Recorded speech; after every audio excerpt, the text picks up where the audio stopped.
Alors, bonsoir. Alors, nous nous retrouvons encore ce soir pour continuer notre formation sur le processus des convictions fondamentales. Comme je vous l'avais dit, vos convictions sont la base de votre réussite. Vous pouvez agir, passer à l'action. Vous savez très bien que c'est important. Mais ces actions que vous faites, que vous posez, dépendent de vos convictions que vous avez à la base. Et ces convictions-là dépendent, de votre milieu, de votre environnement, de vos amis, de vos parents et tout. Donc ensemble, on essaie de développer toutes les stratégies qu'il faut pour changer ces convictions-là qui vous permettent d'atteindre le niveau où vous êtes, les remplacer par de nouvelles convictions qui vous permettront d'atteindre vos rêves, de réaliser ce que vous voulez. Alors, nous avons développé ensemble le livre de la gratitude. Nous avons développé ensemble l'imagination, c'est-à-dire quand l'imagination rencontre la volonté, c'est l'imagination qui gagne toujours. Ce sont deux éléments qui agissent sur les convictions. Alors, le troisième volet dont nous allons parler ce soir concerne l'émotion pure. Ce que vous ressentez au fond agit également sur les convictions. Alors, j'ai voulu choisir un volet où tout le monde va se retrouver dedans pour que vous puissiez mieux comprendre la prière. Alors, que ce soit Jésus, Allah, Bouddha, tout ce que vous voulez, nous croyons tous à une entité supérieure, une entité qu'on croit au-dessus de nous, une entité où nous allons demander ce que nous voulons, la paix du cœur, la sagesse, l'argent, tout ce que vous voulez. Alors, l'émotion que vous ressentez pendant la prière agit à 90% sur vos convictions. Malheureusement, cette émotion est négative. Vous allez vous dire, mais attends, on parle de prière et il parle d'émotions négatives. Je m'explique. Quand vous priez, vous êtes assez concentré. Tous vos sens sont dirigés vers un seul objectif. La concentration, bon, pour ceux qui sont vraiment concentrés, la concentration est importante dans la prière. Et l'émotion que vous ressentez pendant cet état de concentration a un impact direct sur vos convictions. Maintenant, en quoi cette émotion est négative? Je prends un exemple. Vous demandez à Dieu de vous protéger contre les voleurs. Vous demandez à Dieu de vous protéger contre le chômage. Franchement, entre vous et moi, quand vous êtes concentré à 200% et vous dites Dieu, protège-moi contre les voleurs. Ils ont braqué le voisin hier. J'ai appris qu'il y a eu un braquage de l'autre côté hier. Protège-moi de ces voleurs-là. Franchement, de vous à moi, quelle est l'émotion qui va vous animer en ce moment-là? Ce n'est pas la joie, c'est la peur. Dieu, actuellement, c'est chaud dans le pays. Les gens perdent l'emploi. Je veux pas perdre mon emploi. Quelle est l'émotion que vous ressentez pendant cette prière-là? La peur. Automatique. Vous ressentez la peur dans un moment comment dire, aussi important. L'émotion négative va automatiquement s'enregistrer dans vos convictions.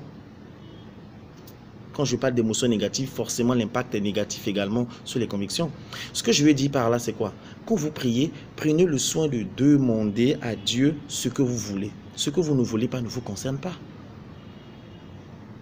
Tu veux l'emploi, tu demandes Dieu, je veux l'emploi, Dieu, je veux des enfants, Dieu, je veux un mari, Dieu, je veux la paix du cœur, Dieu, je veux la stabilité.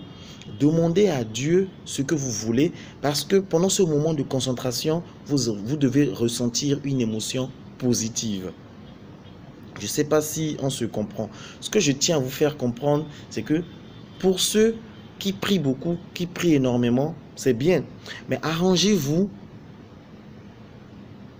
pendant ces prières de demander ce que vous voulez.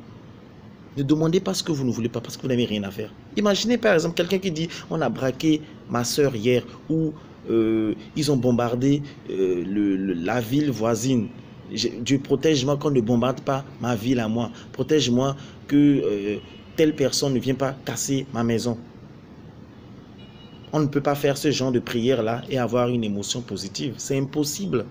Donc, si vous êtes habitué à prier énormément, vous priez d'une manière constante, arrangez-vous pendant ces prières pour demander ce que vous voulez.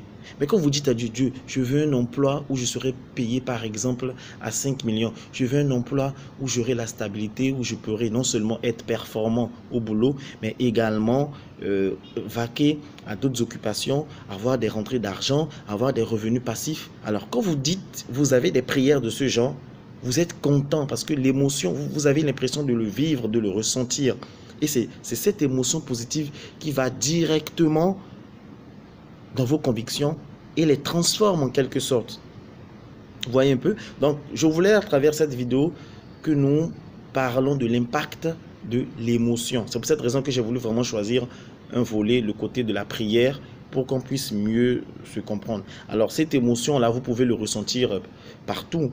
Vous êtes avec des amis qui passent leur temps, par exemple, à se plaindre. L'émotion qui est entre vous ne vous facilite pas la tâche. L'émotion qui circule entre vous. Vous êtes 5. Parmi les 5, vous êtes le seul peut-être à rêver grand, mais les 4 autres passent leur temps à se plaindre. Ah, le pays est chaud, je vais faire comment? C'est toujours moi, ceci, cela. Ça ne vous arrange pas. Donc, dans notre processus de vouloir changer les convictions que nous avons actuellement et les remplacer par des convictions qui nous permettraient d'aller de l'avant, il faut également qu'est-ce que je dirais, contrôler l'émotion que vous ressentez en permanence. Parce que si vous avez 95% d'émotions négatives et 5% d'émotions positives, vous voyez le poids. Donc arrangez-vous pour ressentir le maximum d'émotions positives. C'est pour cette raison, la première stratégie que j'ai développée avec vous, c'était le livre de la gratitude. C'est-à-dire, tous les soirs, quand vous rentrez, vous écrivez ce qui vous a plu en journée. Si quelqu'un vous a dit bonjour, si vous passez tout votre temps à recenser ces éléments positifs-là. Et le soir, vous les mettez dans votre agenda ou dans votre bloc-notes que j'appelle le livre de la gratitude. Ce qui fait en sorte que, en 1 semaine, en 2 semaines, quand vous êtes constant, votre esprit commence par chercher les éléments positifs. C'est votre esprit qui vous dit il est 22 h. Hein. Qu'est-ce qu'on doit mettre dans le livre de la gratitude? Il est 20 h. Hein. On n'a pas mis. Hier, on a mis 10 éléments. Aujourd'hui, tu as 2. Qu'est-ce qu'il faut faire pour qu'on puisse rattraper les 10 et les dépasser même? Votre esprit aura ce genre de communication avec vous pour que vous puissiez attirer plus d'éléments positifs dans votre vie. Alors avec cette vidéo, vous comprenez maintenant pourquoi l'émotion est importante, en quoi cette émotion-là agit sur les convictions. Vous allez vous rendre compte que si vous êtes dans un environnement où l'ambiance n'est pas bonne et tout, vous pouvez être là mais ne pas ressentir, ou faire le maximum de choses qui vous rend heureux. C'est pour cette raison, si vous respectez le livre de la gratitude et vous respectez l'imagination, vous allez voir la troisième étape, qui est l'étape de l'émotion, sera beaucoup plus facile pour vous. Alors, je viens de finir cette vidéo. J'espère que vous allez toujours me suivre. On va continuer ensemble pour développer toutes les stratégies du processus des convictions fondamentales issues du programme ROCAP pour enfin vivre la vie de vos rêves. Merci.